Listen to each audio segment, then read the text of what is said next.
Sir ಬೆಟ್ಟದಾಸನಪುರದಲ್ಲಿ Bangla ವಲಸಿಗರು Aadhaar card ಎಲ್ಲವನ್ನೂ ಮಾಡ್ಕೊಂಡಿದ್ದಾರೆ ಅನ್ನೋದು ಸರ್.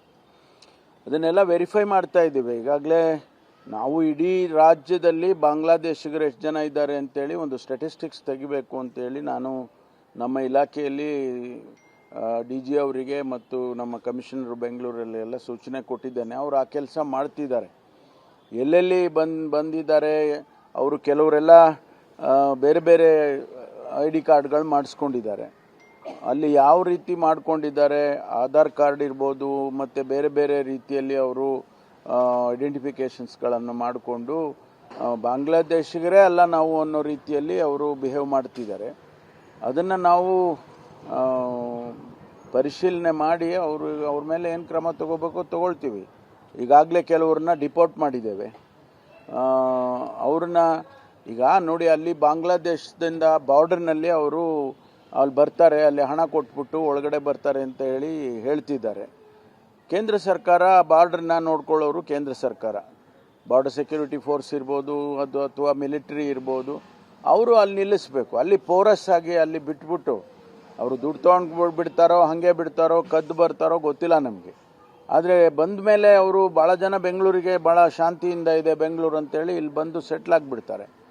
ಅದನ್ನು ನಾವು ಈಗ ಕಾಫಿ ತೋಟದಲ್ಲಿ ಸಕಲೇಶ್ವರದಲ್ಲಿ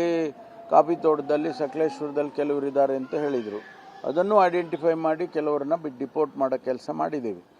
ಹಾಗೆ ಅವರು ಈ ಮಿನಿಯಲ್ ಜಾಬ್ಸ್ ಎಲ್ಲ ಸಣ್ಣ ಸಣ್ಣ ಕೆಲಸಗಳಿಗೆ ಎಲ್ಲ ಬಂದು ಸೇರಿಕೊಂಡಿರ್ತಾರೆ.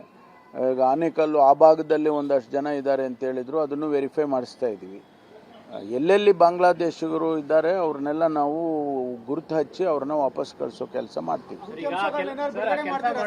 ಪೊಲೀಸ್ ಇಲಾಖೆ ಇದೆ, ಆದ್ರೆ ಕೆಲ ಹಿಂದೂ ಸಂಘಟನೆಗಳು ಚಿಕ್ಕಮಗಳೂರಲ್ಲಿ ಕೂಡ ಅವರೇ ಹೋಗಿ ಅವರು ಪತ್ತೆ ಮಾಡೋದು, ದಾಖಲೆ ವೆರಿಫೈ ಮಾಡೋದು, ಅವ್ರನ್ನು ಕೂಡ ಅರೆಸ್ಟ್ ಮಾಡಿದ್ದಾರೆ ಪೊಲೀಸರು. ಮತ್ತೆ ಬೆಂಗಳೂರಲ್ಲಿ ಕೂಡ ಈ ತರ ಡೆವಲಪ್ಮೆಂಟ್ ಅಲ್ಲ, ಯಾರೂ ಕಾನೂನನ್ನ ಕೈಗೆ ತಗೊಳ್ಳೋದಕ್ಕೆ ಅವಕಾಶ ಇಲ್ಲ. ಪೊಲೀಸಿಗೆ ಇನ್ಫಾರ್ಮೇಶನ್ ಕೊಡ್ಬೋದು.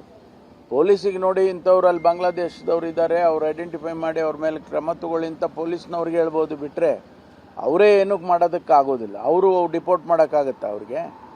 ಅವರು ಪೊಲೀಸ್ಗೆ ಹೇಳಬೇಕು. ಮತ್ತು ಅವ್ರನ್ನೇನಾದರೂ ಬೇರೆ ಮಿಸ್ಬಿಹೇವ್ ಮಾಡೋದು, ಅವ್ರನ್ನ ಹೊಡೆಯೋದು ಬಡಿಯೋದು ಮಾಡಿದ್ರೆ ಅವ್ರ ಮೇಲೆ ಕ್ರಮ ತೊಗೊತೀವಿ. ಅವ್ರಿಗೆ ಆ ಅಧಿಕಾರ ನಾವು ಕೊಟ್ಟಿಲ್ಲ. ಯಾರಾದರೂ ಇರಲಿ, ಭಾರತೀಯ ಜನತಾ ಪಾರ್ಟಿಯವರಾಗಲಿ ಅಥವಾ ಬೇರೆಯವರಾಗಲಿ, ಅವರನ್ನು ಮ್ಯಾನ್ ಹ್ಯಾಂಡಲ್ ಮಾಡೋದಕ್ಕೆ ಅದಕ್ಕೆಲ್ಲ ಅವಕಾಶ ಇಲ್ಲ. ನಮಗೆ ಪೊಲೀಸ್ನವ್ರಿಗೆ ಹೇಳಿದರೆ ನಾವು ಅವು ಕ್ರಮ ತಗೊಳ್ತೀವಿ. ಅದನ್ನು ನಾನು ಮಾಡ್ತೇನೆ. ಅದನ್ನು ಕಲೆಕ್ಟ್ ಮಾಡಿಕೊಂಡು ಅಂಕಿಅಂಶ ಇಲ್ಲ ನಾನು DG ಅವ್ರಿಗೆ ಹೇಳ್ತೀನಿ, ಇಲ್ಲ ಕಮಿಷನರ್ಗೆ ಹೇಳ್ತೀನಿ, ಅವರೇ ಬಿಡುಗಡೆ ಮಾಡ್ತಾರೆ. ಅಫಿಷಿಯಲ್ ಆಗಿ ನಮಗೆ ಯಾರೆಲ್ಲ ಸಿಕ್ಕಿದ್ದಾರೆ ಅವ್ರನ್ನ ಬಿಡುಗಡೆ ಮಾಡ್ತೀವಿ, ತೊಂದರೆ ಇಲ್ಲ.